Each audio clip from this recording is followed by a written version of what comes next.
Hello दोस्तों, UPSC Hindi के online study platform में मैं निशांत त्रिपाठी आप सभी का स्वागत करता हूं। दोस्तों, आज हम लोग एक नया प्रोग्राम स्टार्ट किए हैं और कोशिश करेंगे ये प्रोग्राम कंटिन्यूटी के साथ चलता रहे।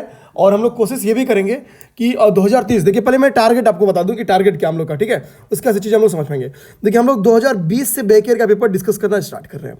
अच्छा, ये ध्यान देंगे कि जो ये बैक ईयर का पेपर डिस्कस स्टार्ट हो रहा है, ये 2022 में पेपर दे रहे हो आप, या 23 में देने का मन हो, या फिर आपका आगे कभी 27, 28, 30 तक देने का मन हो, ठीक है, ये सबके लिए इंपॉर्टेंट है, इस चीज़ को ध्यान देंगे। ठीक, मेरे कहने का मतलब ये था कि जो लोग 30 में देंगे वो लोग नहीं देखेंगे, लेकिन 22 और 23 वाले इसको देख लेंगे, इस चीज़ को ध्यान देंगे। चाहे आप 22 में दे रहे हो या 23 में दे रहे हो, आपके लिए इंपॉर्टेंट है। तो इस चीज़ के लिए नहीं पूछेंगे कि क्या 23 वाले देखें, ठीक है, बैक ईयर 23 में रहेंगे तो भी देखना है, 24 में, 25 में कभी भी जाएंगे तो आपको देखना ही देखना है। अच्छा, देखिए, अब हम लोग का टारगेट क्या है। क्योंकि 2021 का पेपर अभी हुआ है तो उसके यूट्यूब पे बहुत सी वीडियोस मौजूद हैं, तो मेरा मानना था कि आप लोग देख लेंगे। मैं 20 से स्टार्ट करके पीछे आ रहा हूँ, तो मैं कोशिश करूंगा कि 20 से स्टार्ट करते करते 1990 तक के बैक ईयर को मैं खत्म कर दूँ। इस चीज़ को ध्यान देंगे, 1990 तक का बैक ईयर खत्म कर देंगे। तो चूंकि अगर हम लोग 2020 से स्टार्ट करते करते 1990 तक जाएंगे तो कुल 30 साल के पेपर हो जा रहे हैं। 30 साल के पेपर हो जा रहे हैं। 30 साल के पेपर का मतलब है कि अगर हम लोग एक दिन में एक पेपर भी खत्म करेंगे तो भी 30 दिन लग जाएगा, जो कि अभी एक दिन में एक पेपर संभव नहीं है। इस चीज़ को ध्यान देंगे, क्योंकि भैया 150 क्वेश्चन आप सोचेंगे एक घंटे में खत्म हो जाए तो एकदम खिचड़ी बन जाएगी, मतलब मजा नहीं आएगा। तो चूंकि मैं ये भी मान के चलूंगा कि जो दोस्त 2023 दे रहे हैं उनके लिए भी ये वीडियोस में बना रहा हूँ, तो मेरी स्पीड थोड़ी स्लो रहेगी। जो लोग जिनकी बेसिक्स तैयार है, जिनको लग रहा होगा कि स्पीड थोड़ी स्लो है, थोड़ी तेज करनी चाहिए, तो वो क्या करेंगे, वीडियो को 1.25 पे या 1.50 पे कर लेंगे। उनके लिए वो उनके अनुकूल स्पीड हो जाएगी। इस चीज़ को ध्यान देंगे, क्योंकि मैं 2023 को भी टारगेट करते हुए ध्यान में रखते हुए इस वीडियोस को बनाऊंगा। अब देखिए, तो एक चीज़ तो ये हो गई। दूसरी चीज़ ये हो गई कि ये सोर्स क्या है, जिस बुक से मैं पढ़ा रहा हूँ ये सोर्स क्या है, इस चीज़ को ध्यान देंगे। तो बुक का सोर्स क्या है मैं ये बता दूं। तो बुक की सोर्स है, तो मेरे पास ये यूथ कंपटीशन की बुक है, यूथ कंपटीशन की बुक है। आप लोग मार्केट से ये बुक जरूर ले लेंगे, यूथ कंपटीशन की बुक जरूर ले लेंगे, क्योंकि एक बार जब मैं इसको पढ़ा दूंगा तो इसका फायदा ये रहेगा कि आप दोबारा जब इस बुक से देख लेंगे एग्जाम के पहले या धीरे धीरे देखते चलेंगे तो एग्जाम में आपके ऊपर बर्डन नहीं रहेगा, ये चीज़ खत्म हो जाएगी आपके ऊपर।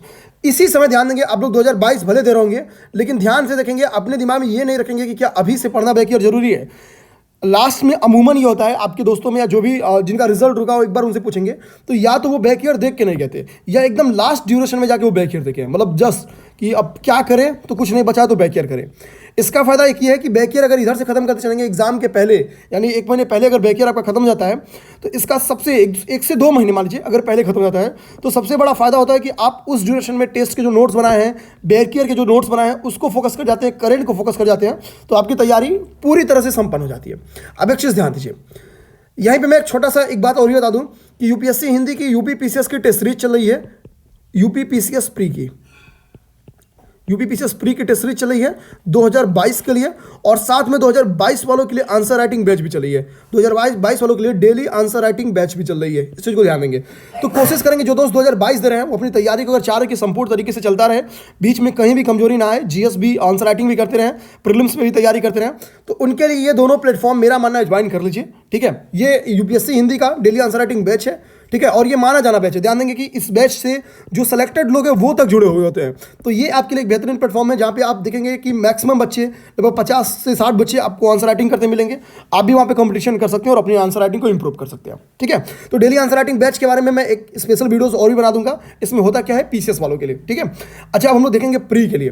प्री के लिए अब एक मैं चीज़ यहाँ पे बता दूँ, जो मेरे दोस्त जो यूपी पीसीएस प्री के टेस्ट सीरीज में जुड़े होंगे उनको मैं बता दूँ कि मैं क्या करूँगा कि जो बैक ईयर है इसके शॉर्ट नोट्स मैं अपने लिए बना रहा हूँ, ठीक है। वो मैं क्या करूंगा कि इस नोट्स को जो हमारी टेस्ट सीरीज का ग्रुप है वहां पे हम लोग सेंड भी कर देंगे, लेकिन ये ध्यान देंगे जो हम लोग की टेस्ट सीरीज का पेड ग्रुप है ये हम लोग वहां पे सेंड कर देंगे। अच्छा, एक चीज़ ये भी ध्यान देना है कि जब 2020 का पेपर खत्म हो जाएगा, ठीक, उसके बाद से मैं इसको बनाना स्टार्ट करूंगा, यानी जब 2020 का डिस्कशन मैं कर लूंगा फिर मैं बनाना स्टार्ट करूंगा, तो सीधे से निकालते हैं कि बनाने मेरे को कम से कम 2 से 3 दिन लगेगा। तो जब 2020 का डिस्कशन खत्म हो जाएगा उसके 3 दिन के अंतर पे जाके आपको और पेपर मिल जाएगा अपनी जो पेड ग्रुप है टेस्ट सीरीज की, उस पर जो इसका नोट्स है, ठीक है, इसका जो नोट्स है वहां पे आप लोग को मिल जाएगा। तो इस चीज को ध्यान देंगे जो लोग, या फिर एक काम आप लोग और भी कर सकते हैं, आप चाहे तो शॉर्ट नोट्स साथ साथ में बनाते भी चल सकते हैं, ठीक है। जो दोस्त नहीं बना पाएंगे तो हम लोग वहां पे जो आंसर राइटिंग जो प्रीलिम्स का हम लोग का टेस्ट सीरीज ग्रुप है, वहाँ हम लोग इसको दे भी देंगे। तो अब बात आती है कि भैया इसकी फीस कितनी है, तो यूपीपीसीएस प्री की फीस 1500 रुपये है, और जो डेली आंसर राइटिंग बैच है इसकी फीस 1200 रुपये है। लेकिन 1200 रुपये केवल पहले महीने है, अगले महीने से आपको फीस इसकी 1000 रुपये हो जाएगी। केवल 1000 रुपये में वैसे हम लोग देखेंगे तो हम लोग 1 महीने आंसर राइटिंग कराते हैं, इसी में आपको मॉडल आंसर भी देंगे, आपकी कॉपी भी प्रॉपर चेक होगी, और भी जो गाइडेंस वगैरह है, जो क्वेश्चन पे जिसमें आपको समस्या आ रही है, वो सारी हम लोग यहीं पे जो मैराथन बैच आती है, ये सारा इसी में हम लोग डिस्कस भी कर देते हैं आप लोग का। ठीक है, तो ये था वो बेसिक चीज़। अब हम लोग की बात आती है भैया कि ये जो सीरीज चल रही है और क्या ये कंटिन्यू रहेगी, तो एकदम ये कंटिन्यू रहेगी, लेकिन शर्त एक है यार, आप लोग को वीडियोस को लाइक शेयर सब्सक्राइब जरूर करना है। मैं इसके पहले बैक ईयर पढ़ा चुका हूं, लेकिन मैं उस वीडियोस को प्राइवेट करके मैं क्या करूंगा, फिर से अगेन मैं पढ़ा रहा हूं आप लोग के लिए। ठीक है, तो चूंकि दोबारा मुझे मेहनत कर पड़ेगा, उससे बेहतरीन मैं पढ़ाऊंगा, इसका मैं वादा लेता हूं कि उससे बेहतरीन पढ़ाऊंगा, क्योंकि वो वीडियोस मैं तब बनाए थे जब मैं पढ़ाना स्टार्ट किया था। ठीक है, पहली बार तो मैं उसी वीडियो से स्टार्ट किया था, लेकिन अब मैं चूंकि एक लंबा ड्यूरेशन हो गया है, तो हम लोग क्या करते हैं कि अब उम्मीद करें कि उससे बेहतरीन तो होगा ही होगा। तो आप लोग को बस ये करना है कि वीडियोस को लाइक और सब्सक्राइब करते रहना है और अपने दोस्तों में शेयर कर देना है। ठीक है, तो ये हो गया बेसिक्स। अच्छा, इंग्लिश मीडियम वालों के लिए भी ये वीडियोस इसलिए इंपॉर्टेंट है क्योंकि ऊपर देखेंगे कि इंग्लिश और हिंदी के क्वेश्चंस एक साथ लिखे गए हैं, तो किसी को भी समस्या नहीं आएगी। तो इंग्लिश वालों के लिए भी ये उतनी ही पर्याप्त है और जितनी हिंदी वालों के लिए। और जो हमारी प्रीलिम्स का टेस्ट सीरीज है, डेली आंसर राइटिंग बैच है, ये दोनों के लिए है, इंग्लिश और हिंदी दोनों मीडियम के लिए। अब हम लोग आते हैं और पहला नंबर क्वेश्चन देखते हैं। पहला नंबर क्वेश्चन देखेंगे तो यहाँ पे साफ साफ लिखा है कि एंशिएंट हिस्ट्री का ये क्वेश्चन है। ठीक, और सूची ये मैचिंग का क्वेश्चन है। यूपीपीसीएस में देखेंगे कम से कम 10 से प्लस क्वेश्चन मैचिंग के आते हैं, इस तरह से कूट बेस्ड जो मैचिंग के क्वेश्चन होते हैं। ठीक है, स्टेटमेंट बेस्ड नहीं, मैचिंग बेस्ड जो कूट के क्वेश्चन होते हैं। ठीक, और ये क्वेश्चंस की सबसे अच्छी खूबी क्या होती है, देखिए कि अगर आपको इनमें से 2 प्रश्नों का उत्तर पता है तो 100% चांस होता है कि आप लोग आंसर तक पहुंच जाएंगे केवल 2 प्रश्नों के उत्तर पे। लेकिन कभी कभी ऐसा होता है कि केवल 1 प्रश्न का भी उत्तर पता है तो भी आप लोग आंसर तक पहुंच जाते हैं। जैसे अभी जो क्वेश्चन दिया है, हम लोग इसको फोकस करते हैं। ठीक है, इसको हम लोग फोकस करेंगे तो यहाँ पे 4 स्थल का नाम दिया, हड़प्पी स्थल, एक स्थल बालू है, दूसरा मांडा है, तीसरा पाडरी और चौथा हुलास है। ठीक है, इन 4 स्थलों के नाम दिया है और आपको आंसर पे टिक करना है। अब देखिए यहाँ पे जो पहला स्थल बालू दिया है, बालू जो है वो कहाँ पे स्थित है, मैं यहाँ पे इसको मैं जूम कर रहा हूँ। ठीक है, देखिए जो बालू स्थल है एक हड़प्पी स्थल है, और बालू स्थल आपका हरियाणा में स्थित है। बालू कहाँ पे स्थित है, हरियाणा में स्थित है। तो जब बालू आपका हरियाणा में हो गया तो ए का क्या हो जाएगा, ए का 3 हो जाएगा, ए का 3 हो जाएगा। ठीक है, ए का 3 हो जाएगा। अब ए का 3 करने और पेपर को अटेम्प्ट करने का भी सेम प्रोसेस रखेंगे। जैसे आपको पता चल गया कि भैया बालू का हरियाणा है, एक चीज़ ध्यान देंगे, इनमें 2 ऐसा ऑप्शन था जो प्रीवियस ईयर में पूछा भी गया है। जैसे इसमें मांडा एक ऐसा विकल्प है, ध्यान देंगे, इसमें मांडा एक ऐसा ऑप्शन है और इसमें हुलास एक ऐसा ऑप्शन है। ये प्रीवियस ईयर क्वेश्चंस में पूछे भी गए हैं। ठीक, अब देखिए अगर मांडा, अगर हम लोग हुलास पे जाएं तो इनमें जो मांडा है, मांडा J&K में स्थित है। मांडा कहाँ पे स्थित है, जम्मू कश्मीर में स्थित है। तो बी का अगर हम लोग 2 देखेंगे तो देखिए बी का 2 कहाँ पे स्थित है, बी का 2 ऑप्शन नंबर ए में है और ऑप्शन नंबर डी में है। तो केवल बैकियर अगर हम लोग को पता था कि हुलास मांडा कहाँ स्थित है, J&K में, तो इसी के दम पे हम लोग 2 ऑप्शंस को काट सकते थे। यानी एक ऑप्शन ये आपको बता दिया कि भैया बी और सी ये 2 तो किसी कीमत पे नहीं होगा। आप सोचिए सिंगल फैक्ट से। इसके बाद से आप ध्यान दीजिए, इसके बाद से इन दोनों में से अगर किसी एक का आपको आंसर पता है तो आपको आंसर मिलेगा। जैसे ध्यान देंगे, आप आइए इस स्थल पे, हुलास एक ऐसा हड़प्पी स्थल है, ध्यान देंगे, हुलास एक ऐसा हड़प्पी स्थल है जो कि कहाँ पे स्थित है, ध्यान देंगे। तो हुलास आपका स्थित है और उत्तर प्रदेश में, हुलास आपका उत्तर प्रदेश में स्थित है। इस चीज को ध्यान देंगे, हुलास कहाँ पे स्थित है, हुलास उत्तर प्रदेश में स्थित है। उत्तर प्रदेश में स्थित है तो उत्तर प्रदेश एक डी के और एक में कहाँ है, तो डी का एक आपका BCD में है। लेकिन ध्यान देंगे आंसर बी और सी नहीं होना, ये तो 100% कंफर्म है। आंसर बी और सी नहीं होना, ये तो 100% कंफर्म है। तो सीधी सी बात क्या है, आपका आंसर क्या हो गया, डी, क्योंकि दोनों ऑप्शंस मैच कहां कर रहे हैं, केवल डी ऑप्शंस में। ठीक है, तो सोचिए केवल और केवल आप लोग बैकियर के दम पे क्वेश्चन सही हो जाता। ठीक है, अब हम लोग समझते हैं। तो यहां से हम लोग क्या करते हैं, मैच कराते हैं कि मांडा कहां पे स्थित है, मांडा J&K में से, यानी बी का 2 होगा, बी का 2 होगा। इसके बाद से हुलास कहां पे स्थित है, तो हुलास आपका यूपी में स्थित है, यानी डी का 1 होगा। अब बचा क्या, पाडरी। ठीक है, तो पाडरी कहां पे स्थित है, पाडरी गुजरात में स्थित है, ये आपका हो गया सी का 4। इस चीज को ध्यान देंगे। तो आप लोग को शॉर्ट नोट्स में यही चीज मैं लिख के दे भी दूंगा, आप लोग भी दिमाग रखेंगे। 7 नोट्स अगर बताते चलेंगे तो भी बेहतर है, नहीं भी बनाएंगे तो हम लोग की जो टेस्ट सीरीज ग्रुप है हम लोग वहां पे देते रहेंगे। ठीक है, तो यहाँ पे हम लोग को पहला क्वेश्चन का आंसर मिल गया। उम्मीद करते हैं क्वेश्चन आप लोग को समझ में आया होगा। मैं पहले ही बोला थोड़ी सी स्पीड स्लो होगी, बहुत नहीं। ठीक है, ऊपर आप लोग इंग्लिश देखते चलेंगे। ठीक है, ये जो स्टेटमेंट है सेकंड नंबर क्वेश्चन, ये भी सूची बेस्ड मैचिंग का क्वेश्चन है, ये भी सूची बेस्ड मैचिंग का क्वेश्चन है। ठीक है, यहाँ पे दो लिस्ट दी गई है और इन दोनों लिस्ट में क्या है, यहाँ पे एक टाइप यहाँ पे देखेंगे, यहाँ पे चीज लिखी है और दूसरी यहाँ पे लिखी है। अच्छा देखिए, कभी कभी क्या ना कि आप बेसिक अंदाज लगा के केवल थोड़ा सा दिमाग लगा के क्वेश्चन के आंसर तक पहुंच सकते हैं। जैसे मैं सेकंड क्वेश्चन को दिखाऊंगा कि इसको जिन दोस्तों को नहीं भी आ रहा होगा ना, वो भी आंसर तक पहुंच जाएंगे। जिनको इस क्वेश्चन का आंसर नहीं भी आ रहा होगा, चाहे वो 2022 में दे रहा हो या 23 में दे रहा हो या 25 में दे रहा हो, या क्लास 10th का जो लड़का होगा जो केवल सिंधु घाटी सभ्यता का नाम जान रहा होगा, वो भी इस क्वेश्चन का आंसर कर देगा। मैं इसका दावा ले रहा हूं। अब देखिए, सिंधु घाटी सभ्यता कह रहा है कि ये सभ्यता की जो विशेषता है, क्या चारागाह है। चलिए अभी मान लेते हैं कि आप लोग में से कुछ लोग को डाउट होगा, हाँ भैया चारागाह इसकी विशेषता है। चलिए दूसरी विशेषता लिख रहा है कि क्या जमींदारी इसकी विशेषता है, तो कुछ लोग को लग रहा होगा जमींदारी है। चलिए छोड़िए, अभी आइए हम लोग देखते हैं कृषि और नगरीय। यहाँ पे तीसरा और चौथा पॉइंट लिखा है कृषि और नगरीय। अच्छा, किसी को कुछ ना पता हो लेकिन क्लास 6 के एनसीईआरटी में लिखा पड़ा है कि जो सिंधु घाटी सभ्यता है, यही भारतीय समाज की या विश्व की प्रथम नगरीय क्रांति है। प्रथम नगरीय क्रांति है। आप समझिए, जब प्रथम नगरीय क्रांति है तो इसी से केवल नगरीय वर्ड ले लीजिए और आप आंसर को 4 नंबर पॉइंट पे जाके पिन कर दीजिए। आप समझ गए।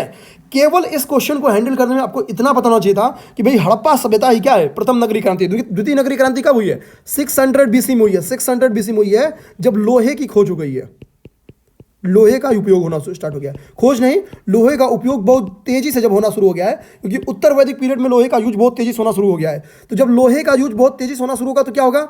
लोहे का यूज बहुत तेजी से होना शुरू होगा तो कृषि कार्य में, कृषक कार्य में बहुत तीव्र गति से वृद्धि हो जाएगी। और लोहे का उपयोग, लोहे की उपयोग किस काल की विशेषता है? उत्तर वैदिक पीरियड की विशेषता है। इस चीज को ध्यान देंगे, उत्तर वैदिक पीरियड की या उत्तर वैदिक काल की विशेषता है। अब सेकंड ऑप्शन जो मैं अभी आपको कहानी बताया हूं ना, इसी से सेकंड में लिखा है। चलिए मैं मानता हूं कि ये चीज आपको नहीं पता होगा, मैं इसको दिखा देता हूं। ठीक है, आप सोचिए, यहां पे एक पॉइंट लिखा है मध्यकाल। कह रहे हैं मध्यकाल की विशेषता क्या कृषक थी, मध्यकाल की विशेषता क्या चारागाह थी या जमींदारी थी? अब एक चीज समझिए, मध्यकाल क्या है? जमींदारी कब आई होगी?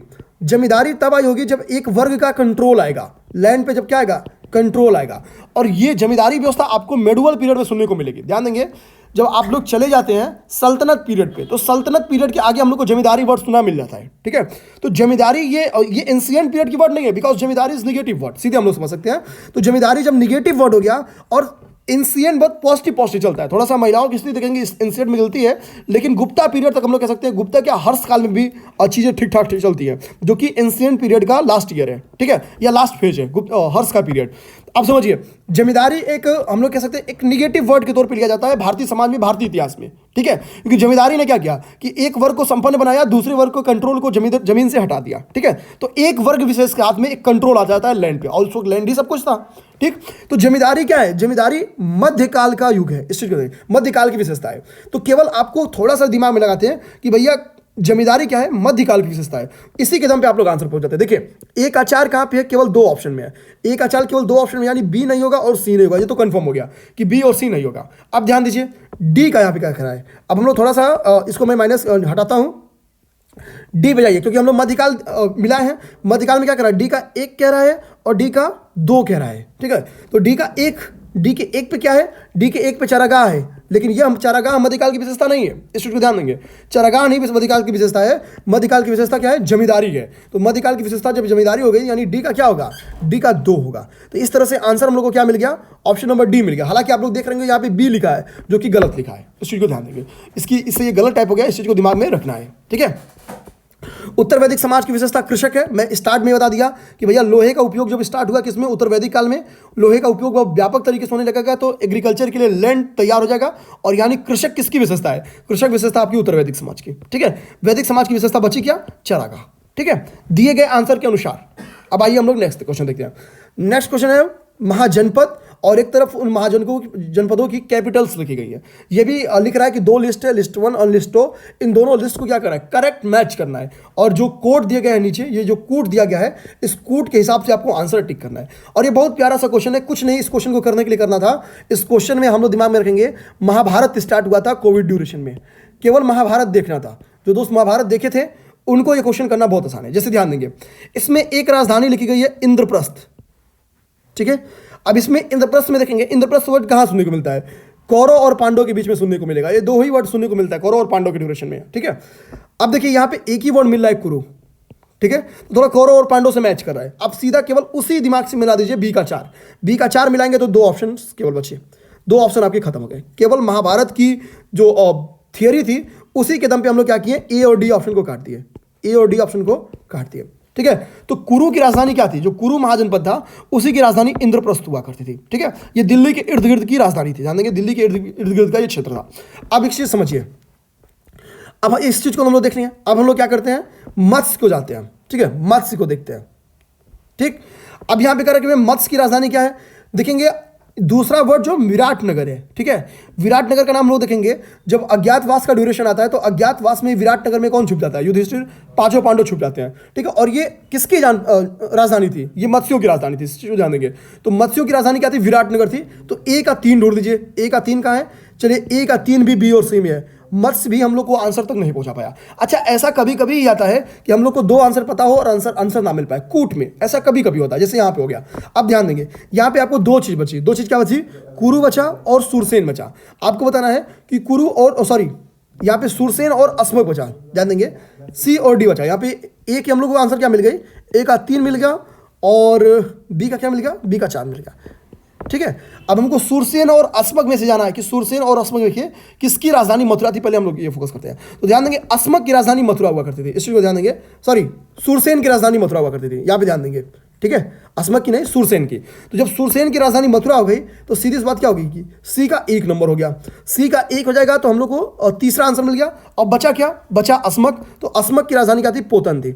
अस्मक की राजधानी क्या थी? पोतन थी। अब एक चीज ध्यान दीजिएगा, यूपीपीसीएस यहां पे मैचिंग का क्वेश्चन दे दी थी। यहां पे मत्स्य और कुरु ये दोनों बहुत आसान से ऑप्शन थे। तो मत्स्य और कुरु चूंकि बहुत आसान थे, इसी के लिए इन दोनों आसान याद करने के दम पे आपको आंसर नहीं मिल पाता। यूपीपीसीएस स्पेशल क्वेश्चन भी सूरसेन और अस्मक की राजधानी भी पूछी हुई है।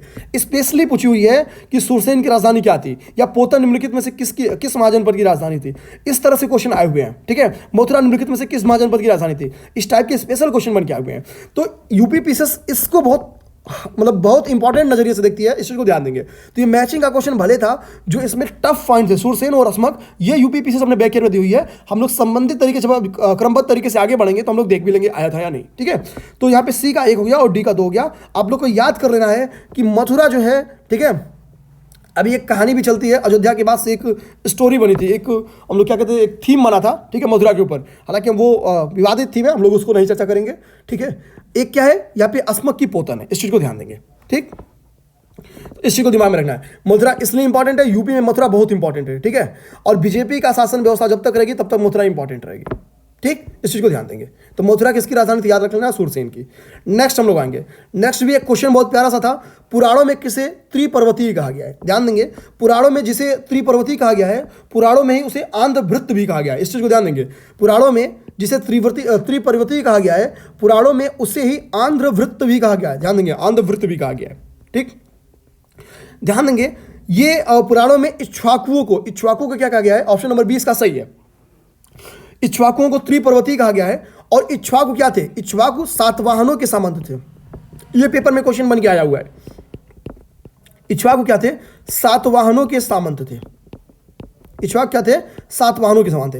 ये यूपीपीसीएस में क्वेश्चन ऑलरेडी बन के पूछा हुआ है। तो जाहिर सी बात है कि सातवाहनों के जब संबंध थे तो इनका जो क्षेत्र रहा होगा, जो इनका राज्य रहा होगा, वो सातवाहनों के ही इर्द गिर्द रहा होगा। तो इनका भी देखेंगे कि कृष्णा नदी का जो बेल्ट था, कृष्णा गुंटूर क्षेत्र, उसी बेल्ट में इनका भी राज्य था। हालांकि ये उतना इंपॉर्टेंट नहीं है, सातवाहन की जो लोकेशन है वो इंपॉर्टेंट रहती है, इस चीज को ध्यान देंगे। ठीक है, सेकंड आ जाता कि भैया निम्नलिखित में से कौन सा राजवंश क्या है ब्राह्मण धर्म का अनुयायी था। तो इक्ष्वाकु जो था यही ब्राह्मण धर्म का अनुयायी था।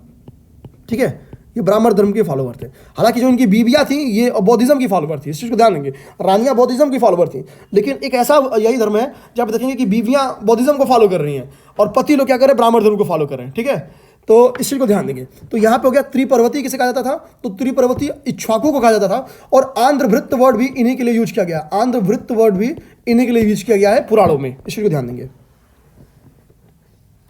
नेक्स्ट क्वेश्चन को आएंगे हम लोग। तो नेक्स्ट क्वेश्चन क्या है? एक एग्रोनोमोई वर्ड है। एग्रोनोमोई क्या होता था? मौर्य पीरियड में जिलाधिकारी होता था, जिला का प्रमुख हुआ करता था। ये मौर्य पीरियड में ये जिला का प्रमुख हुआ करता था। लेकिन जब मेगास्थनीज आता है तो मेगास्थनीज इसी जिला के प्रमुख को एग्रोनोमोई कहता है। ठीक है, इसी जिला प्रमुख को एग्रोनोमोई कहता है। एग्रोनोमोई क्या करता था? एग्रोनोमोई बेसिकली यहाँ पे देखेंगे कंस्ट्रक्शन ऑफ रोड्स यानी मार्ग निर्माण का भी काम करता था। ठीक है, एग्रोनोमोई नामक अधिकारी था मौर्य पीरियड में, ये कंस्ट्रक्शन ऑफ रोड यानी मार्ग निर्माण का भी काम करता था। इस चीज को ध्यान देंगे। तो ये इसलिए आपके लिए ज्यादा इंपॉर्टेंट है, इस चीज को ध्यान देंगे। ठीक है, और इसी एग्रोनोमोई को ही आहारपति कहा जाता था। ध्यान देंगे, इसी एग्रोनोमोई को ही आहारपति कहा जाता था। तो पेपर में क्वेश्चन ये भी बन क्या सकता है कि निम्नलिखित में से कौन सा आहारपति का वर्क है। तो आहारपति का भी वर्क क्या था, कंस्ट्रक्शन ऑफ रोड था, ठीक है, एग्रोनोमी। और चूंकि इसको किसने लिखा है, इसको लिखा है मेगास्थनीज ने। अब ध्यान दीजिए, इसको लिखा है मेगास्थनीज ने अपनी इंडिका नामक बुक में एग्रोनोमी की चर्चा किया है। लेकिन वास्तविक में इसका जो भारतीय नाम था वो था आहारपति। ये जिला का प्रमुख हुआ करता था, ठीक है, जिला का प्रमुख हुआ करता था। और इसी का काम क्या था, जो कंस्ट्रक्शन ऑफ रोड्स है वो सब देखना दाखना इसका काम होता था। अब ध्यान दीजिएगा, अब यहाँ पे हम लोग कुछ चीज़ ध्यान देंगे। कंस्ट्रक्शन ऑफ रोड इसका काम होता था। यहाँ पे कुछ और इंपॉर्टेंट लिखा है, कह जो माप तौल का अधिकारी होता था वो पौतवाध्यक्ष होता था, ठीक है। तो जो माप तौल का अधिकारी होता था वो पौतवाध्यक्ष होता था। मैं इसको हाईलाइट भी कर दे रहा हूँ, आप लोग देखिए यहाँ पे, जो माप तौल का अधिकारी होता था वो पौतवाध्यक्ष था। और जो राजस्व प्रबंधन अधिकारी था यानी रेवेन्यू मैनेजमेंट का जो अधिकारी था, ऑफिसर था, वो क्या था, वो समाहर्ता था, ठीक है। और समाहर्ता यूपी पीसीएस बैक ईयर में खूब पूछी हुई है, ठीक है। इस चीज़ को ध्यान देंगे, मैं दिखाऊंगा आपको, मैं ये भी दिखाऊंगा 2021 में कितने क्वेश्चन ऐसे थे, मैं क्रमबद्ध तरीके से कि जो आपकी 2021 में बन के आए हैं, इस चीज़ को ध्यान देंगे। इससे आपका कॉन्फिडेंस और बढ़ेगा कि भैया हमको बैक ईयर क्यों पढ़ना चाहिए, ठीक है। और मैं कोशिश कर रहा हूँ कि देखिए कि अब एलिमिनेट मेथड भी अपना रहा हूँ ताकि चीज़ें आपको समझ में आ जाए, ठीक। तो समाहर्ता है जो था वो राजस्व प्रबंधन का अधिकारी था। इस चीज़ को अपने दिमाग में रखना है। नेक्स्ट क्वेश्चन है गुप्ता पीरियड के बारे में लिखा है, कह रहा है हमें चोलों के विषय में उनके परवर्ती यानी उनके पूर्ववर्ती राज्यों के बारे में कह रहा है हमें चोलों के विषय में जो जानकारी मिलती है उनके पहले के राज्यों की तुलना में अधिक जानकारी मिलती है, ठीक है। इस यानी इन्फॉर्मेशन जो हमारे पास है अबाउट चोलाज यानी चोला के बारे में, वो पिछले राजवंशों के बारे में ज़्यादा है, ठीक है। अच्छा, नेक्स्ट क्या कर रहा है, क्यों ज़्यादा है उसका कारण भी बता रहा है। उसका कारण बता रहा है, क्या कह रहा है कारण, कह रहा है कि जो चोला शासक थे वो मंदिरों के दीवारों पर अभिलेख उत्तीर्ण कराते थे। ध्यान देंगे, ठीक है।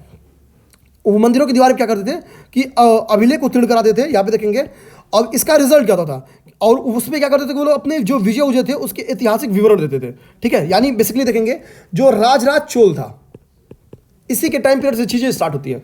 राजराज चोल क्या था, जितना भी स्थापत्य बनवाता था, सपोज की मंदिर बनवा दिया, ठीक है, मंदिर बनवा दिया, ठीक है।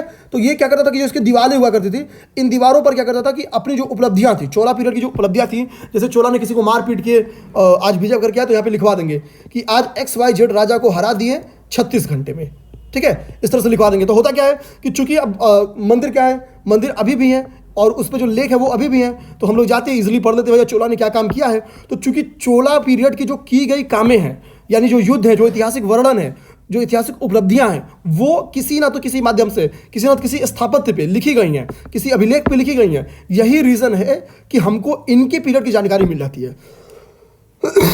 ठीक है। तो ये बात सही है, इस चीज़ को ध्यान देंगे। तो कथन भी सही है और कारण इसकी सही व्याख्या भी करता है, ठीक है। और जो मैं अब तक बताया हूं आपको वही सारी चीज इसमें लिखा है। कह रहा है कि चोल साम्राज्य का जो संस्थापक था वो विजयालय था। एक इंपॉर्टेंट फैक्ट यहाँ पे और ज्यादा लिखा है कि विजयालय था। और जो चोला पीरियड की लैंग्वेज मिली वो संस्कृत, तमिल, तेलुगु और कन्नड़ में मिली। तो एक चीज़ ध्यान देंगे, साउथ एरियाज के लोग हैं तो यहाँ पे तमिल, तेलुगु और कन्नड़ ही मिलेगा, ठीक है। संस्कृत चूंकि उस वक्त की ऐसी लैंग्वेज थी जो ओवरऑल इंडिया की लैंग्वेज थी, ठीक है। तो हम लोग कह सकते हैं कि संस्कृत भी मिल सकती है, हिंदी उंदी नहीं मिलेगी, इस चीज़ को ध्यान देंगे। अब लैंग्वेज की मतलब तुक्का सेट करना होता तो साउथ के ये क्या राजवंश है, तो साउथ की जो भी लैंग्वेज है तमिल, तेलुगु, कन्नड़, वो सबका यूज होगा ही होगा, ठीक है। तो बाकी जो कहानी मैं बोला हूँ कि देखिएगा कि यहाँ पे राजराज प्रथम के टाइम पीरियड में क्या है कि जो मंदिर थी उनकी दीवारों पर उनकी जो ऐतिहासिक वर्णन थे वो लिखे जाते थे। यही कारण है कि हमारे पास उनकी जानकारी ज़्यादा है, तुलनात्मक। अब यहाँ पे ध्यान देंगे, यहाँ पे कह रहा है कि निम्नलिखित में से कौन सा सुमेलित नहीं है। ये नहीं बता रहा है कि मैं किस चीज़ के बारे में क्वेश्चन दे रहा हूँ। ध्यान देंगे, कई बार क्वेश्चन आपके सामने ऐसे भी आते हैं। यहाँ पे 4 चिश्तियों के नाम दिए हैं, जैसे शेख मोइनुद्दीन चिश्ती का नाम दिया है, शेख बुरहानुद्दीन गरीब का नाम दिया है, शेख मोहम्मद हुसैन का नाम दिया है, हुसैनी, और एक दिया है निजामुद्दीन औलिया का नाम। चलिए, निजामुद्दीन औलिया एक ऐसे कंटेंट है जो अकबर से देखेंगे यूपीपीसीएस खूब क्वेश्चन पूछती रहती है और ये उन्हीं के टाइम पीरियड के हैं, इस चीज़ को ध्यान देंगे। निजामुद्दीन औलिया की दरगाह पे अक्सर अकबर जाया करता था, इस चीज़ को ध्यान देंगे। अब निजामुद्दीन औलिया वैसे भी यूपीपीसीएस की बहुत फेवरेट टॉपिक है, वो देती ही रही है क्वेश्चन, इस चीज़ को ध्यान देंगे। एंशिएंट पीरियड के आर्ट एंड कल्चर एरिया से या फिर जो प्रशासनिक एरिया है वहाँ से यूपीपीसीएस क्वेश्चन देती है, दबा के क्वेश्चन देती है। आप लोग फॉर एग्जाम्पल अभी आप लोग देख भी लिया है। अब ध्यान देंगे, कह रहा कि निजामुद्दीन औलिया का जो दरगाह है वो मुल्तान में है, नहीं, निजामुद्दीन औलिया का जो दरगाह है वो दिल्ली में स्थित है, इस चीज़ को ध्यान देंगे। निजामुद्दीन औलिया का जो दरगाह है वो मुल्तान में नहीं स्थित है, निजामुद्दीन औलिया का जो दरगाह है वो दिल्ली में स्थित है, इस चीज़ को ध्यान में रखना है। तो जो आंसर इसमें सही था वो था शेख निजामुद्दीन औलिया, ठीक है, क्योंकि यहाँ पे मुल्तान से मैच करा है और क्वेश्चन साफ साफ कह रहा है कौन सुमेलित नहीं है। अब आइए, तो बहुत आसान सा क्वेश्चन था, क्योंकि शेख निजामुद्दीन औलिया पे यूपीपीसीएस बैक ईयर में खूब क्वेश्चन पूछे, भले से मोइनुद्दीन चिश्ती, बुरहानुद्दीन गरीब और मोहम्मद हुसैनी के बारे में क्वेश्चन कम है। यहाँ पे 3 इंपॉर्टेंट फैक्ट हमारे सामने आ गए जिनको हमारे नोट्स में होने ही चाहिए या हमको याद होने चाहिए। जैसे शेख मोइनुद्दीन चिश्ती का दरगाह कहाँ है? अजमेर में है, ठीक है। शेख बुरहानुद्दीन गरीब दौलताबाद में है और शेख मोहम्मद हुसैनी गुलबर्गा में, इस चीज़ को ध्यान देंगे। नेक्स्ट क्वेश्चन क्या कह रहा है? कह रहा है कि औरंगजेब ने गोलकुंडा के किले पे जब अधिकार किया था 1687 में।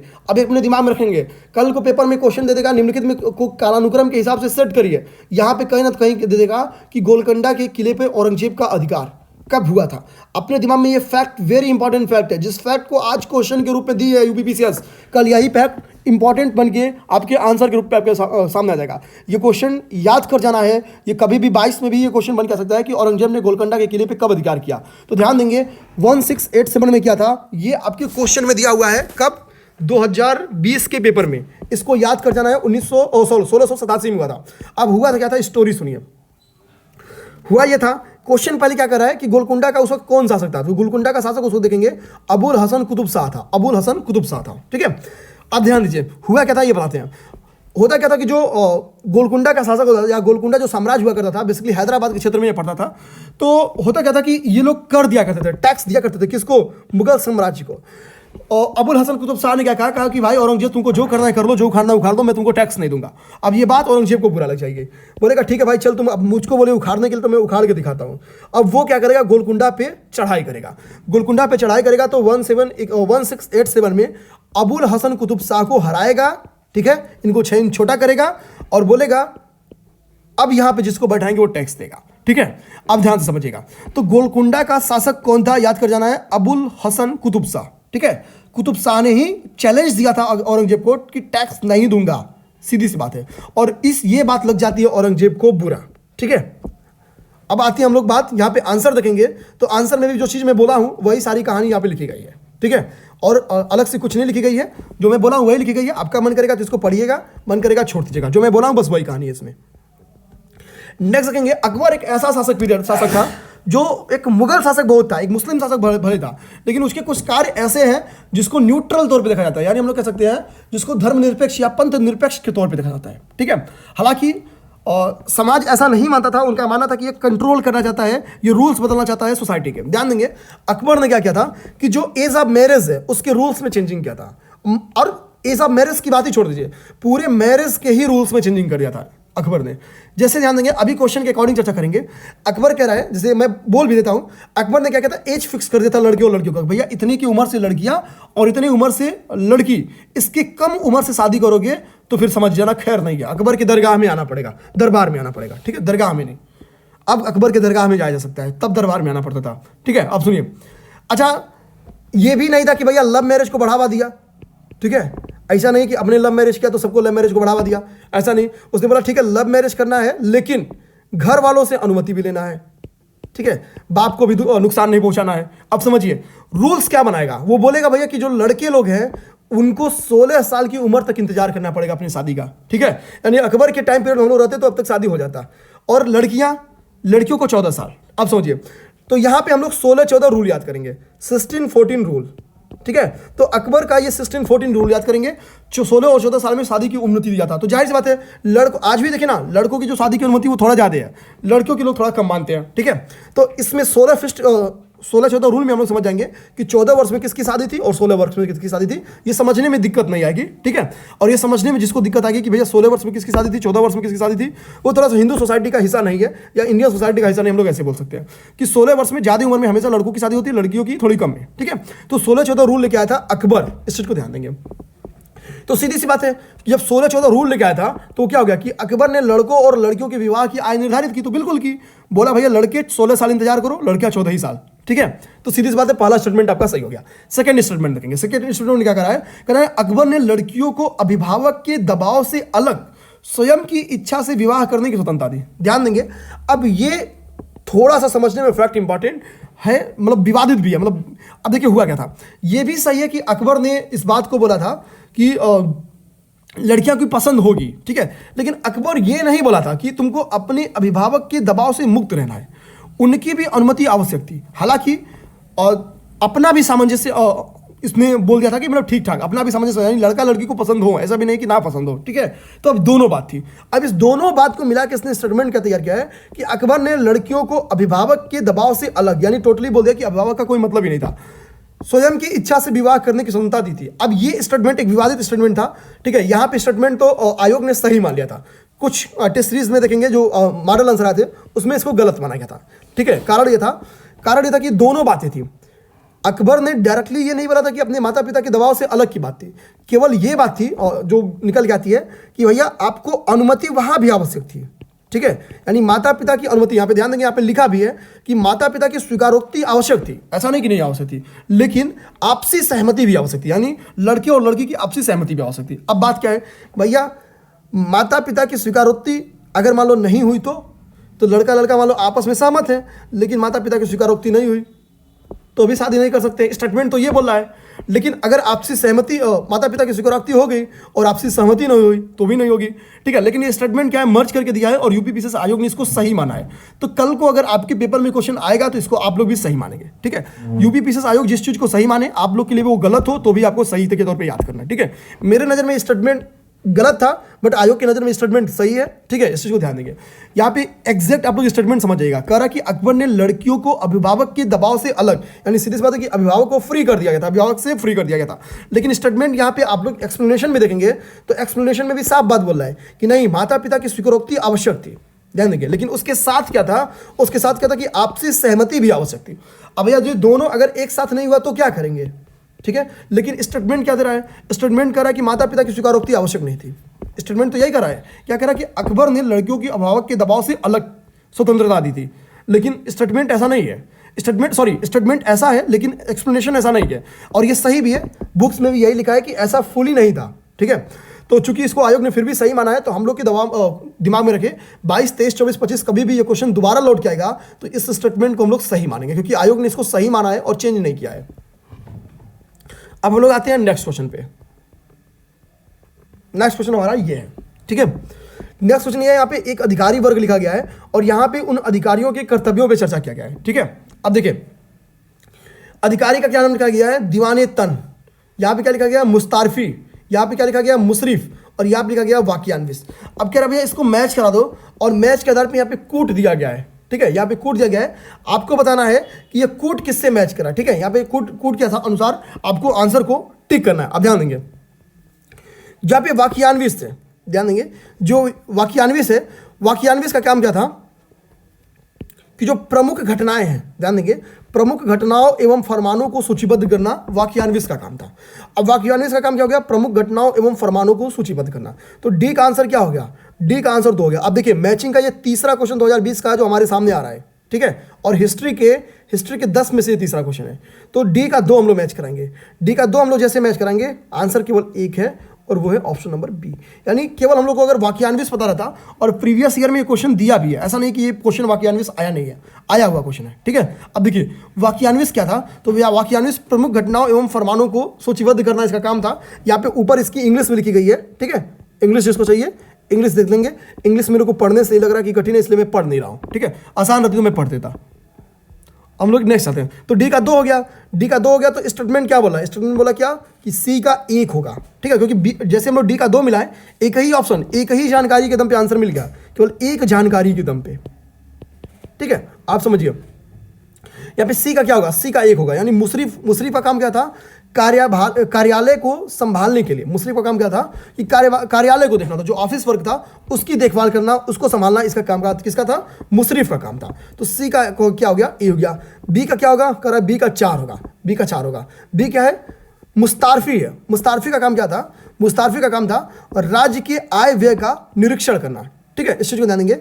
राज्य का जो इनकम है, राज्य का जो एक्सपेंडिचर है, उसको एग्जामिन करना किसका काम था, ये इसका काम था, मुस्तारफी का काम था, ठीक है। ये मुस्तारफी का काम था। यानी बी का क्या हो गया, बी का 4 हो गया। ठीक है। तो जो एक्सपेंडिचर का काम था, जो बेसिकली जो इनकम और एक्सपेंडिचर का काम था स्टेट के, उसको एग्जामिन करने का काम किसको दिया गया था? मुस्तारफी को गया था। ठीक है। अब बात आती है दीवाने तन। भैया दीवाने तन क्या था? तो दीवाने तन क्या था? तो दीवाने तन का काम था जागीर एवं वेतन को देखना। ठीक है। अब देखिए तन में एक वर्ड जोड़ दीजिए वेतन, इससे भी थोड़ा दिमाग लगाते हैं तो इजीली मिल जाता है आपको सी नंबर ऑप्शन। कभी कभी तुक्का ऐसे भी गेस करना है। ठीक है। तो यहां पे हो गया आपका ए का 3। अब आंसर को टिक करेंगे, ए का 3, बी का 4, सी का 1, दूसरी बात सी का 1 और डी का 2। आंसर आपका मिल गया ऑप्शन नंबर बी। ठीक है। हालांकि ऑप्शन बी केवल एक ही पॉइंट से मिल गया था। नेक्स्ट आएंगे। नेक्स्ट क्वेश्चन क्या कह रहा है? कह रहा है निम्नलिखित में से किस मुगलकालीन नहर का निर्माण फिरोज शाह की रजबवाह को पुनर्जीवित करके किया गया? ठीक है। कह रहा निम्नलिखित में से 4 नदियों के नहरों के नाम दिए गए हैं। कह रहा इनमें से वो कौन सी नहर है जिसका निर्माण फिरोज शाह की रजबवाह को पुनर्जीवित करके किया गया? ऑप्शन ए कह रहा है शेखनूनी साहबनगर, नहर ए बिहिस्त और नहर ए आगरा। ध्यान देंगे तो उसका ऑप्शन सही है, ऑप्शन नंबर बी साहब नहर। ठीक है। ये साहब नहर मुगलकालीन एक ऐसी नहर है जो फिरोज शाह की रजबवाह को पुनर्जीवित करके इसको बनाया गया था। ठीक है। तो ऑप्शन नंबर इसका बी सही है, इस चीज को ध्यान देंगे। तो साहब नहर का संबंध किससे है? फिरोज शाह से है। अपने दिमाग में ऐसा भी रखना है, कभी मैचिंग बेस्ड क्वेश्चन भी दे सकता है। अब नेक्स्ट आएंगे। नेक्स्ट कह रहा है कि किताबे नौरस एक बुक है। ठीक है। कह रहा है कि इस बुक का जो ऑथर है उस ऑथर के बारे में हमको बताना है। ठीक है। किताबे नौरस बुक का जो ऑथर है इस ऑथर के बारे में बताना है। ऑप्शन नंबर ए कह रहा है इब्राहिम आदिल शाह द्वितीय, बी नंबर ऑप्शन कह रहा है Ali Adil Shah, C number option कह रहा है कुली कुतुब शाह और डी नंबर ऑप्शन कह रहा है अकबर द्वितीय। ध्यान देंगे इसमें दोस्तों जो इब्राहिम आदिल शाह है ये काफी फेमस शासक था। ठीक है। ध्यान देंगे ये सरकी वंश का, शाही वंश का शासक था। ध्यान देंगे ये आदिल शाही वंश का शासक था। ठीक है। आदिल शाही वंश का शासक था और इतिहास में एक ऐसा शासक है जिसको ठीक ठाक शासक के तौर पे जाना था, मतलब कि बेसिकली न्यूट्रल शासक के तौर पे, मतलब धार्मिक तौर से न्यूट्रल हम लोग कह सकते हैं। जैसे ध्यान देंगे इसने सिया और सुन्नियों दोनों के बीच, ध्यान देंगे इसने सिया और सुन्नी इन दो के बीच या फिर हिंदू और मुसलमान हो इन दोनों के बीच सांस्कृतिक सद्भाव बढ़ाने की कोशिश की है। ठीक है। इसीलिए मैं कह रहा था इसको ठीक ठाक तौर पे जाना जाता है। ठीक है। थोड़ी इसी वजह से क्या है, इसकी तुलना कभी कभी अकबर से भी कर दी जाती है। ठीक है। इस चीज को ध्यान देंगे। तो इसमें जो इब्राहिम आदिल शाह द्वितीय है यह आदिल शाही वंश का शासक था। बेसिकली इसने क्या किया था कि संगीत के माध्यम से, देखेंगे ये जो किताबें 9 रस है यह 9 रसों के ऊपर लिखी गई है। ठीक है। यानी संगीत के बेस्ड ये एक बुक है, संगीत के बेस्ड ये एक बुक है किसकी? इब्राहिम आदिल शाह द्वितीय की। ठीक है। तो सांस्कृतिक सद्भाव को बढ़ावा देने के लिए इसने एक कोशिश की। ठीक है। इस चीज को ध्यान देंगे। और ये भाषा जो लिखी, जिस लैंग्वेज में लिखी गई बुक वो भाषा है दक्खनी भाषा। ठीक है। दक्खनी भाषा में इस बुक को लिखी गई है। तो यहां से भी कभी क्वेश्चन बन के आ सकता है आपके सामने, इस चीज को ध्यान देंगे। ये भी क्वेश्चन बन के आपके सामने आ सकता है। नेक्स्ट हम लोग देखते हैं क्वेश्चन। नेक्स्ट है आधुनिक भारत से। ठीक है। आधुनिक भारत का ये एक बहुत प्यारा सा क्वेश्चन ये है, ये कर्नाटक वार के बारे में क्वेश्चन बनाया गया था। कह रहा है कि जो कर्नाटक युद्ध की समाप्ति हुई थी, ठीक है, जो प्रथम कर्नाटक युद्ध की जो एंड हुआ था, ठीक है, कह रहा है first Carnatic war was ended. Second statement कर रहा है कि अंग्रेजों को मद्रास पुनः वापस दिया गया। ठीक है। ऊपर क्वेश्चन देखेंगे ये दोनों स्टेटमेंट किसके बारे में दे रहा है? एक्स ला सापेल की संधि जो थी। अब यहाँ पे एक सेकंड फैक्ट आप लोग क्वेश्चन से याद करेंगे, कभी भी क्वेश्चन बन के आएगा कि एक्स ला सापेल की संधि कब हुई थी? तो 1748 में एक्स ला सापेल की संधि हुई थी। इस चीज को दिमाग में रखना है। 1748 में एक्स ला सापेल की संधि हुई है, अपने दिमाग में इसको याद रखना है। ध्यान देंगे दोस्तों, जो एक्स ला सापेल की संधि हुई थी वो प्रथम कर्नाटक युद्ध की वजह से हुई थी। ठीक है। करने के लिए हुई थी। तो एक्स ला सापेल की संधि प्रथम कर्नाटक युद्ध में हुई थी। इस चीज को ध्यान देंगे। ये जो संधि हुई थी ये इंग्लिश और इस चीज को ध्यान देंगे, ये जो संधि हुई थी इस संधि के माध्यम से कह रहा है कि मद्रास पुनः वापस दे दिया। तो ये बिल्कुल सही है। बेसिकली ये संधि यही हुई थी कि भैया इंग्लिश जो जीते हैं वो लौटा देंगे और जो सेकंड पक्ष जो जीता है वो उसको लौटा देगा। ठीक है। तो ध्यान देंगे क्योंकि ये संधि हुई किसके बारे में थी? फ्रांस से हुई थी। फ्रांस वर्सेस इंग्लिश हुई थी। ठीक है। इंग्लिश हुई थी। और जब प्रथम कर्नाटक युद्ध था फ्रांस और इंग्लिश के बीच में, ये ऑस्ट्रिया के उत्तराधिकार के ऊपर हुआ था। ऑस्ट्रिया के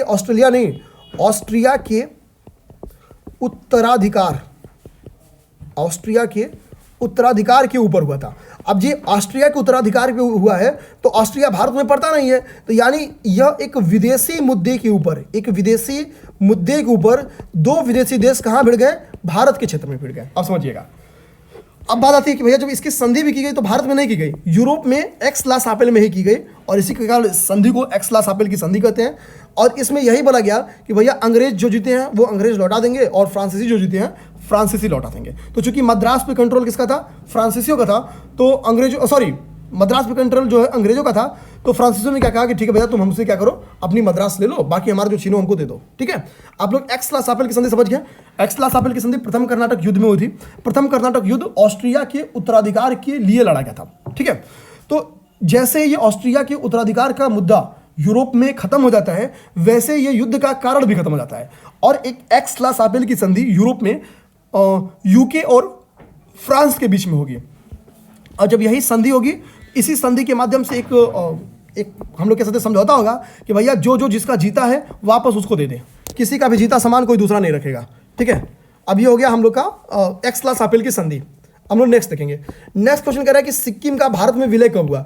ध्यान देंगे, सिक्किम का भारत का विलय जो हुआ था वो डलहौजी के टाइम पीरियड में हुआ था। लॉर्ड डलहौजी के टाइम पीरियड में सिक्किम का भारत में विलय हुआ था। 1848 के बाद देखेंगे लॉर्ड डलहौजी आया था, और लॉर्ड डलहौजी मेरा मानना है कि लगभग 56 के अराउंड रहा है। ठीक है, एग्जैक्ट टाइम पीरियड आप लोग देखेंगे 54 तो एकदम रहा है, इस चीज़ को ध्यान देंगे।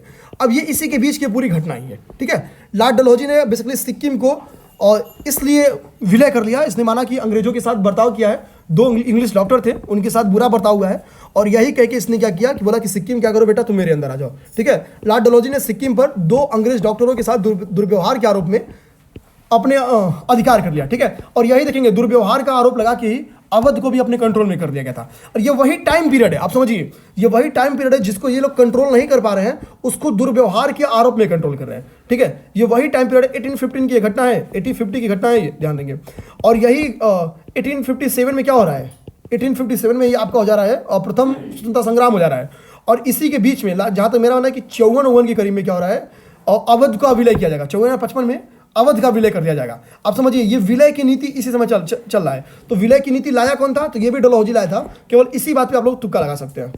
ठीक है, तो लॉर्ड डलहौजी देखिए यहाँ पे 1848 में गवर्नर जनरल बन के भारत आया था। ठीक है, ये चीज़ मैं स्टार्ट में ही बोल दिया हूँ। ठीक है, लॉर्ड डलहौजी के ही टाइम पीरियड में आंग्ल सिख युद्ध, जो सेकेंड आंग्ल सिख युद्ध हुआ था, वो लॉर्ड डलहौजी के ही टाइम पीरियड में हुआ था। ठीक है, पहला और इस समय कौन था यहाँ पे शासक, उस समय हमको मेरा नाम है, प्रथम सिख युद्ध में शासक कौन था।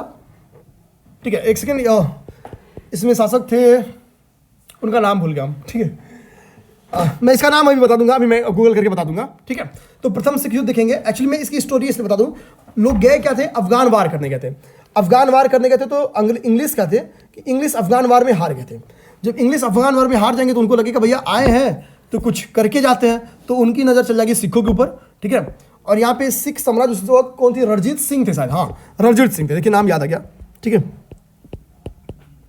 रणजीत सिंह थे, इन्हीं के बच्चे का नाम दिलीप सिंह था। ठीक है, तो रणजीत सिंह को ये लोग हराए और आएंगे, उसके बाद एक दूसरा वार होगा, दूसरे वार में फिर रणजीत सिंह को हराएंगे और रणजीत सिंह को यहीं पे मार देंगे। इनके लड़के थे दिलीप सिंह, उनसे कोहिनूर ले लेंगे और उनके बेटे को भेज देंगे ब्रिटेन पढ़ने के लिए। ठीक है, तो इस तरह से ये था आंग्ल सिख वार, इस चीज को ध्यान देंगे।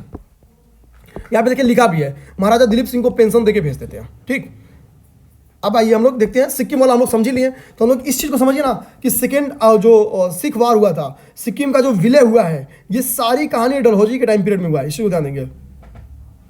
जो बर्मा का विलय हुआ है, लोअर बर्मा का विलय हुआ है, ये सारा विलय डलहौजी के टाइम पीरियड में हुआ है। ठीक है, तो कल को डलहौजी के बारे में यूपीपीएससी अगर सेपरेट क्वेश्चन पूछती है तो 3 फैक्ट तो आपको यहीं से मिल गया कि सिक्किम का, लोअर बर्मा का और जो आंग्ल सिख युद्ध हुआ था, ये सारे टाइम पीरियड डलहौजी के टाइम पीरियड में हुए। इस चीज़ को ध्यान देंगे।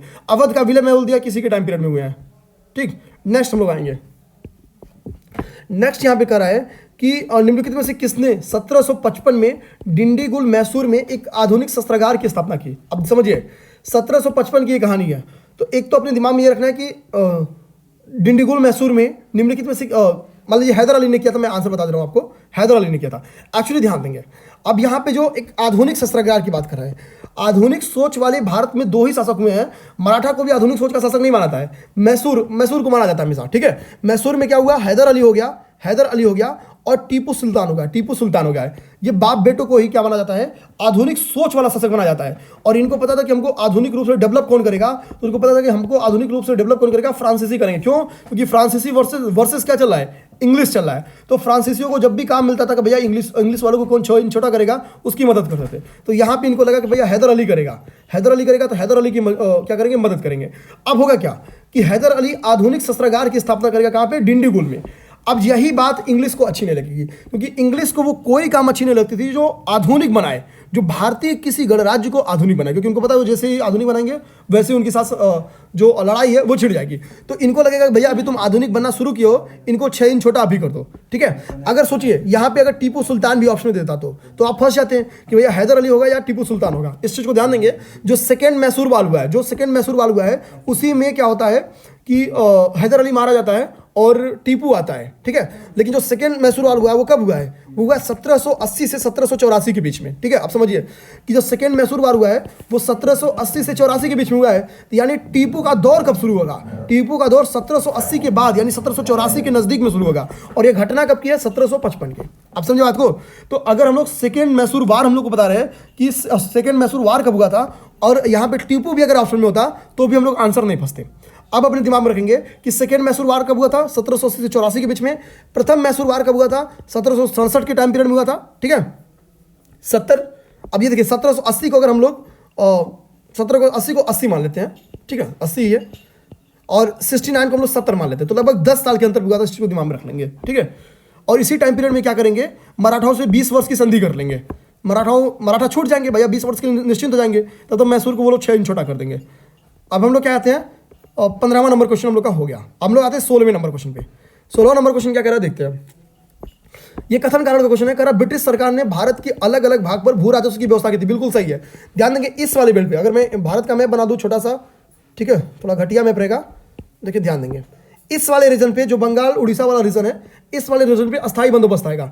नीचे होता है रैयत मतलब किसान, तो इस नीचे वाले में रैयतवाड़ी होगा, ठीक है, रैयतवाड़ी होगा। और ये मध्य भाग होते हुए जो पंजाब वाला क्षेत्र उठाएंगे जिसमें आगरा वगैरह भी शामिल है, जिसमें आगरा वगैरह भी शामिल है, यहाँ महालवाड़ी बंदोबस्त होगा, यहाँ महालवाड़ी बंदोबस्त होगा। तो सीधी सी बात क्या है कि अस्थायी बंदोबस्त हो या रैयतवाड़ी बंदोबस्त हो या महालवाड़ी बंदोबस्त हो, ये तीनों क्या है, ये तीनों क्या है, ये तीनों भू राजस्व व्यवस्था है, ठीक है। ये तीनों भू राजस्व कलेक्शन का एक व्यवस्था था इंग्लिश का। इससे पता चलता है कि भैया कि भारत के डिफरेंट एरियाज पे भू राजस्व की अलग अलग नीति थी, ठीक है। स्टेटमेंट को आप लोग समझ गए, और स्टेटमेंट समझते ही आप लोग को लग गया होगा भैया कथन तो सही है। कारण पे आइए, कारण क्या कराए आप लोग, इंग्लिश देख लीजिएगा, इंग्लिश ऊपर लिखा हुआ है। मैं इंग्लिश पढ़ा नहीं हूँ, ठीक है, इंग्लिश मेरी बहुत अच्छी है इसलिए नहीं पढ़ा हूँ।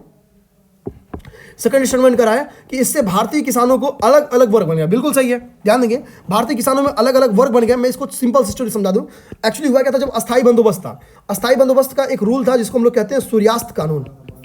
ध्यान देंगे सूर्यास्त कानून एक रूल था। सूर्यास्त कानून का रूल क्या था कि एक टाइम पीरियड डिसाइड किया जाता था और बोला जाता था कि सूर्य के अस्त होने के पहले तक जो टैक्स डिसाइड किया गया है, उस टैक्स का कलेक्शन करना था।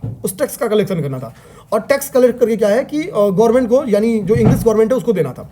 और अगर इस सूर्यास्त कानून का नियम पालन नहीं हुआ तो जो जमींदारी है वो छीन ली जाती थी और उसकी नीलामी की जाती थी, ठीक है। और जब उसकी नीलामी की जाती थी तो इसका रिजल्ट क्या होता था कि भैया नीलामी की बोली क्या लगती थी, खुलेआम बोली लगती थी। अब खुलेआम बोली में रुपया किसके पास था, तो रुपया शहरी वर्ग के पास था। तो होता क्या था कि नव आगंतुकों के द्वारा या नए लोगों के द्वारा क्या है कि लैंड पे कैप्चर कर लिया जाता है, यानी नए जमींदारों का उद्भव हुआ। इससे हम लोग कह सकते हैं कि किसानों ने इसने बेसिकली एक अलग अलग वर्ग का निर्माण किया, केवल अस्थायी बंदोबस्त बना दे रहा है, ठीक है। इस चीज को ध्यान देंगे। तो सीधी सी बात है कि सेकंड स्टेटमेंट भी क्या है, सही है, ठीक। और कथन कारण सही व्याख्या भी करता है, इसमें कोई डाउट नहीं, हम लोग एक्सप्लेनेशन सही समझ गए, ठीक है। बाकी मैं बता दिया हूं कि अस्थायी बंदोबस्त कहाँ कहाँ था, तो देखेंगे बंगाल, बिहार और उड़ीसा वाले क्षेत्र में अस्थायी बंदोबस्त था। यूपी का ये बनारस अस्थायी बंदोबस्त से प्रभावित था, इसको दिमाग में रखेंगे। या फिर रैयतवाड़ी देखेंगे, रैयतवाड़ी में क्या था, साउथ का एरिया था पूरा, मद्रास, मुंबई और असम वगैरह था। महालवाड़ी व्यवस्था देखेंगे, महालवाड़ी व्यवस्था ये पूरा हो गया। यहाँ पे आगरा, पंजाब और मध्य प्रांत था, ठीक है। आगरा यहाँ पे दिमाग में रखेंगे, आगरा में यहाँ पे क्या था, महालवाड़ी था। तो यूपी में क्या है, वर्तमान यूपी में महालवाड़ी व्यवस्था भी था और वर्तमान यूपी में क्या था, अस्थायी बंदोबस्त भी था। बनारस वाले क्षेत्र में क्या था, अस्थायी बंदोबस्त था, ठीक है। आप लोग समझ होंगे। अब लोग नेक्स्ट आएंगे। नेक्स्ट क्या कर रहा है कि प्रमुख संधिया आयोग, इन सब के बारे में क्वेश्चन दिया है। यहाँ पे 4 इंपॉर्टेंट फैक्ट्स रखे हैं और ये फैक्ट्स हमेशा पूछे गए हैं, ऐसा नहीं पहली बार। कह रहा है कि भारतीय शस्त्र अधिनियम कब बना, शाही पद अधिनियम कब बना, भारतीय उच्च न्यायालय अधिनियम कब बना, और भारतीय विवाह विच्छेद अधिनियम कब बना, इस चीज़ को ध्यान में रखेंगे, इस चीज़ को ध्यान में रखना है। अब ध्यान देंगे, यहाँ पे कह रहा है कि इस आधार पे मैं ये कोड दे रहा हूँ और इसी कोड के आधार पे आपको क्या करना है, आंसर को टिक करना है, ठीक है, इसी कोड के आधार पे आपको आंसर टिक करना है। अब ध्यान दीजिए, ये जो भारतीय शस्त्र अधिनियम बना था वो 1878 में बना था, जो शाही पद अधिनियम बना था वो 1876 में बना था, जो भारतीय उच्च न्यायालय अधिनियम था वो 61 में था, और भारतीय विवाह विच्छेद अधिनियम 69 में था। अब एक दिमाग में रखिए, इसको कालानुक्रम के हिसाब से याद कर लीजिए, कालानुक्रम के हिसाब से याद कर लीजिए। कालानुक्रम के हिसाब से याद करेंगे तो पहले क्या आ जाएगा, पहले आ जाएगा आपका क्या, भारतीय उच्च न्यायालय अधिनियम, उसके बाद से क्या होगा, विवाह विच्छेद अधिनियम बनेगा, उसके बाद से क्या बनेगा, उसके बाद से शाही पद अधिनियम आएगा, फिर शस्त्र अधिनियम आएगा। तो इन चार में से सबसे लास्ट में क्या हो गया, भारतीय शस्त्र अधिनियम आ गया, इसी को ध्यान देंगे। जो एक याद करने का और तरीका क्या है, जो भारतीय उच्च न्यायालय अधिनियम आया था वो 1857 की घटना के तुरंत बाद आया था, ठीक है, क्योंकि लगभग 58 तक इन लोगों ने इस घटना को दबा लिया था और 61 में अधिनियम आ रहा है। तो भारतीय उच्च न्यायालय अधिनियम आया था, इस चीज़ को ध्यान रखेंगे, 1861 में। भारतीय उच्च न्यायालय अधिनियम के बारे में और भी सेपरेट क्वेश्चन पिछले दिनों आया है, हम लोग वहाँ पे इसकी विस्तार में देख लेंगे, ठीक है। तो भारतीय उच्च न्यायालय अधिनियम 1861 में आया था, एक तो फैक्चुअली आप लोग याद कर लीजिए। उसके बाद से 69 में क्या है, भारतीय विवाह विच्छेद अधिनियम है। उसके बाद से शाही पद अधिनियम 1876 में है, फिर 1878 में क्या है, भारतीय शस्त्र अधिनियम है। मेरे यहाँ पे कहने का मतलब है कि अब ऐसे मैचिंग के क्वेश्चन आ गए हैं, अब बारी है यहाँ से कालानुक्रम की क्वेश्चन जाने की। तो ये कालानुक्रम में क्वेश्चन आ सकता है, आप लोग को रहना है तैयार। नेक्स्ट हम लोग आएंगे द्वितीय गोलमेज सम्मेलन। ध्यान देंगे, करा निम्नलिखित में से किसने भाग नहीं लिया था, ठीक है, भाग नहीं लिया था, भाग लिया था, ठीक है। कब तो जो सेकेंड राउंड टेबल्स जो कॉन्फ्रेंस हुआ था उसमें किसने पार्टिसिपेट नहीं किया था, आपको बताना है किस लीडर ने पार्टिसिपेट नहीं किया था। अब ध्यान देंगे, महात्मा गांधी ने, तो बिल्कुल बात है, गांधी इरविन समझौता हुआ और इरविन बोलेगा गांधी जी आपको जाना होगा लंदन, गांधी जी बोल देंगे तैयार है, ठीक है। तो गांधी जी तो इसके आंसर नहीं है, ठीक है। अब देखेंगे गांधी इरविन समझौता कौन करवाया था, पंडित मदन मोहन मालवीय के मध्यस्थता के कारण हुआ था। तो सीधी सी बात है कि ऑप्शन नंबर सी भी क्या होगा, ऑप्शन नंबर सी भी इसका सही नहीं है। मदन मोहन मालवीय गए थे और ये राष्ट्रवादी बन के गए थे, राष्ट्रवादियों की तरफ से इनको भेजा गया था, ठीक है। यही कारण बीजेपी इनको बड़ा मानती है, ठीक, बीजेपी बताती है कि मैं इनका बहुत बड़ी फॉलोअर हूँ। अब आइए हम लोग आते हैं राजेंद्र बाबू पे। अच्छा, इनको और यहाँ पे आ गई सरोजनी नायडू, महिलाओं का प्रतिनिधित्व करने गई थी सरोजनी नायडू, इस चीज़ को ध्यान देंगे। तो गांधी जी के साथ सरोजनी नायडू भी गई थी। अब बचे एक ही लोग, राजेंद्र प्रसाद यहीं पे घर पे बैठे थे, इनको नहीं भेजा गया, ठीक है। तो ये तीनों लोग गए थे। कांग्रेस की तरफ से यहाँ से 31 लोग कुल इस सम्मेलन में पार्टिसिपेट किए थे, इस चीज़ को याद रखेंगे। बाकी ऊपर का 3 आप लोग के दिमाग में आ गया होगा, ये 1931 की घटना, इस चीज़ को ध्यान में रखेंगे, ठीक है। इसी के बाद से सांप्रदायिक पंचायत की नींव पड़ेगी, फिर पूना समझौता होगा, ठीक है, और लौट के आने के बाद से फिर से सेकेंड संविधान हो गया आंदोलन शुरू हो जाएगा, इस चीज़ को ध्यान देंगे। तो इसके बाद की द्वितीय गोलमेज सम्मेलन की बात की घटना क्या है, तो अगर अरेंज करने का जाए तो सबसे पहले हुआ है गांधी इरविन समझौता, गांधी इरविन समझौते के बाद से हुआ है दूसरा गोलमेज सम्मेलन, उसके बाद से हुआ है पूना समझौता, ठीक है, इस चीज़ को ध्यान रखेंगे। ये सारा लाइन सांप्रदायिक पंचायत इसके बाद की घटना है, क्योंकि इसी सेकेंड राउंड टेबल कॉन्फ्रेंस में ही सांप्रदायिक पंचायत लेके आ जाएगा। और संविधान हो गया आंदोलन के, उसके गांधी इरविन समझौते के पहले की घटना क्या है, संविधान हो गया आंदोलन, उसके पहले की घटना क्या है, तो दांडी मार्च, ठीक है, दांडी मार्च उसकी पहली घटना है। तो हम लोग अगर लास्ट की घटनाओं की जितनी बोले अरेंज करने, तो पहली घटना हो गई दांडी मार्च, मैं यहाँ पे डीएम लिख देता हूँ, दांडी मार्च, ठीक है। दांडी मार्च के पास यहीं से बन गया सविनय अवज्ञा आंदोलन, SAA, ठीक है। इसके बाद से हो गया क्या, और गांधी इरविन समझौता होगा, जिसमें बोला गया था 2 महात्माओं का समझौता इसको बोला गया था, ठीक है। किसके द्वारा बोला गया था आप बता भी सकते हैं। गांधी इरविन समझौते के बाद अगली घटना क्या होगी, बोला जाएगा कि सेकेंड राउंड टेबल कॉन्फ्रेंस में जाना, RTC 2, ठीक है, राउंड टेबल कॉन्फ्रेंस सेकेंड, इसमें जाना है।